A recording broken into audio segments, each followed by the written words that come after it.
স্বাগতম স্বাগতম জিন্দাবাদ জিন্দাবাদ জিন্দাবাদ। কালচার মার্কেটিং পশ্চিমবঙ্গ সরকারের একটি ছোট্ট বিভাগ, এর আন্ডারে বেশ কিছু বাজার আছে।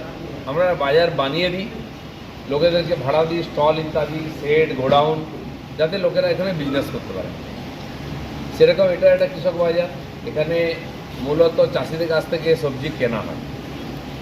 এই বিপণনের উদ্দেশ্য হচ্ছে যে বিভিন্ন কেনা বেচার থেকে আমরা কিছু ট্যাক্স নিই আর বাজারের মাধ্যমে লোককে পরিষেবা দিই।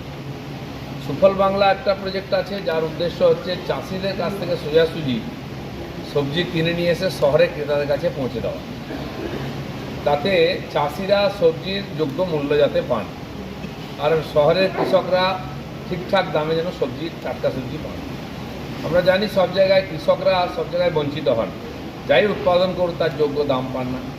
আলু হোক, ধান হোক, শাকসবজি, ফল যাই হোক।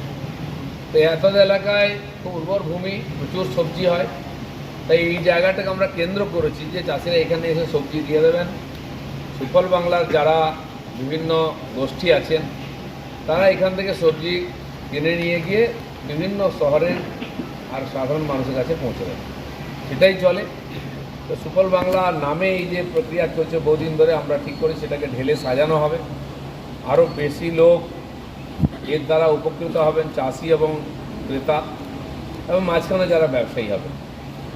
কয়েকশো গাড়ি আমরা দিয়েছিলাম সেই সমস্ত গ্রুপগুলোকে যারা সবজি যাতে গ্রাম থেকে শহরে নিয়ে যেতে পারেন। তো এটাকে নতুন করে সাজিয়ে নতুন অনেক গ্রুপকে যুক্ত করা হবে। আরও খালি বড় শহরে নয়, গ্রামের দিয়েও এই যে হাট ইত্যাদিতে স্টল করে আমরা বিক্রি করতে পারি বাজারে, তাহলে চাষিরা ঠিকঠাক দাম পাবেন, তাদেরকে সময় নষ্ট করে বাজারে যেতে হবে না, তাদের কাছে গাড়ি নাই, সেই গাড়ি আমরা দিয়েছি যাতে কালেকশন হয়। তো একাধিক জায়গা থেকে সবজি নিয়ে এসে আর বিভিন্ন শহরে যাতে বিক্রি হয়, তার জন্য কিছু যুবক তারা এফপিওর মাধ্যমে আর লোন নিয়ে বা আমাদের মার্কেটিংয়ের থেকে সুবিধা নিয়ে ব্যবসা যাতে ভালো করতে পারেন, তাতে ক্রেতা বিক্রেতা দুজনেই উপকৃত হবেন। মাঝখানে এরা সামান্য একটা লাভ নেন। চাষি কোনো জিনিস যদি 10 টাকায় বিক্রি করে, শহরে সেই জিনিস 30 টাকায় বিক্রি হয়। হাত বদল হলেই দাম ডবল বাড়ে। তো আর মাঝখান থেকে চাষিরা যোগ্য মূল্যও পান না, মাঝখান থেকে দালালরা নেয়। সেই জন্য এই বিভাগ থেকে কিছু ব্যবস্থা করা হয়েছে। তো তার একটা বড় সেন্টার এটা, সিঙ্গুর এলাকার সবজি এখান থেকে কেনাকাটা হয়। ইচ্ছা ছিল দেখার, আমি আজকে দেখতে এসেছি এখানে কী কী সুবিধা আছে আর কী কী সুবিধা বাড়ানো যায়। এছাড়াও আমাদের বিভিন্ন পশ্চিমবাংলায় একাধিক জায়গায় বহু বাজার আমরা তৈরি করেছি, স্টল আছে, লোকেরা ভাড়া নিয়ে সেখানে ব্যবসা করে। এছাড়াও প্রায় 4000-এর কাছাকাছি স্টল এখনও বিভিন্ন মার্কেটে, বিভিন্ন জেলাতে, কুচবিহার থেকে পুরুলিয়া সব জায়গায় ফাঁকা পড়ে আছে। সেগুলো আমরা অপশন করে লোককে স্টলগুলো ভাড়া দেবো যাতে ব্যবসা করতে পারে লোকেরা। কিছু বাজারের এক্সটেনশান আছে, প্রসারণ করা হচ্ছে, দোতলা করা হচ্ছে, সেখানে অন্যান্য সুবিধা দিয়ে বাড়ানোর চেষ্টা হচ্ছে। সেখানে কিছু স্টোর তৈরি হবে, এসি, এয়ার কন্ডিশন দিয়ে, যাতে সবজি সেখানে জমা রাখা যায়, নষ্ট না হয়, ফল ইত্যাদি রাখা যায়। এই ধরনের অনেকগুলো এবারে আমরা প্রক্রিয়া নিয়েছি, সেগুলো বাজেটেও পাস হয়েছে, আগামী দিনে তৈরি হবে। এই আর বিভাগের কাজের একটু বিস্তার হবে। তো সেই জন্য আজকে আমরা এই সেন্টারটা আজকে পরিদর্শন করতে এলাম। তার সঙ্গে যারা এখানকার ব্যবসায়ী, চাষি, সাধারণ মানুষ, রাজনৈতিক কর্মী অনেকে এসছেন, আপনাদের সঙ্গেও দেখা হয়ে গেল। পরবর্তীকালে আপনাদের সঙ্গে কথাবার্তাও বলবো যাতে এটাকে আরও ভালো করা যায়, আপনারা একটু সহযোগিতা করবেন। সবাইকে আমাদের তরফ থেকে শুভেচ্ছা, সবাই এসছেন এখানে, ধন্যবাদ।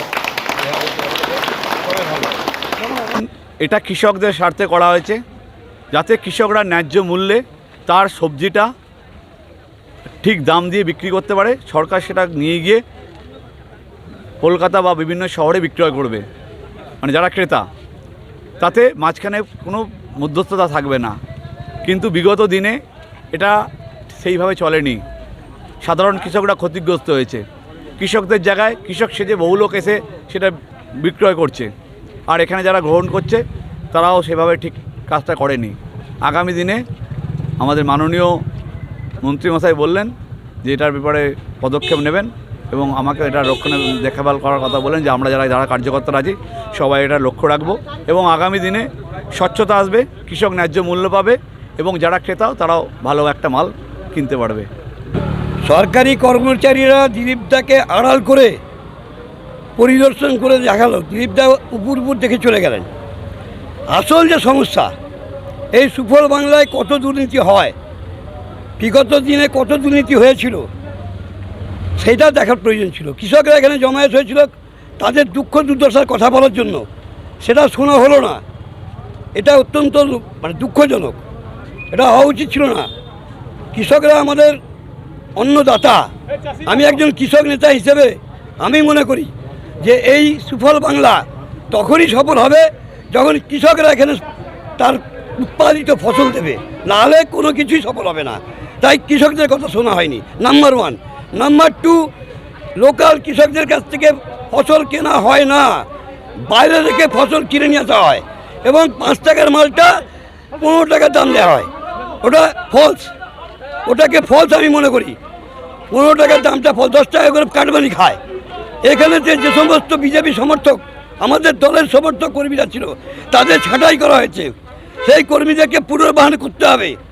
আর সমস্ত ফসল এখান থেকে কিনতে হবে, বাইরে থেকে নয়। আমাদের এখানে যা ফসল আছে, যা ফসল উৎপাদন হয়, চাষিদের অর্ধেকের বেশি ফেরত পাঠিয়ে দেয়, নেয় না এরা। কেন নেবে না? এই হচ্ছে আমাদের দাবি।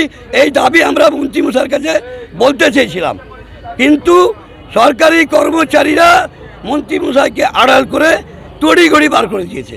আমরা এর বিরুদ্ধে প্রতিবাদ জানাচ্ছি। ঘুঘুরি ভাতা, এখানে সব ঘুঘু বাস করে, এখানে প্রত্যেকে কাটমানি খায়, A to Z, কেউ বাদ নেই। সরকারি কর্মচারী যারা আছে নিয়োগ, তারাও খায়, তাই তারা আজকে আড়াল করার চেষ্টা করেছে। আমরা চাই এর তদন্ত করতে হবে। আগের সরকার আমলের যা যা কাজ হয়েছে সমস্ত কিছু তদন্ত করে যারা দোষী তাদের বিরুদ্ধে সাজা ঘোষণা করতে হবে। এটাই আমাদের দাবি আমাদের সরকারের কাছে।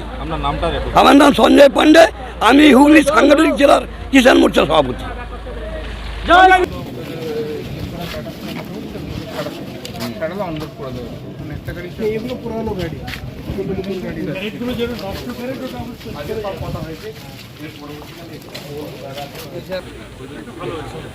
মহিলা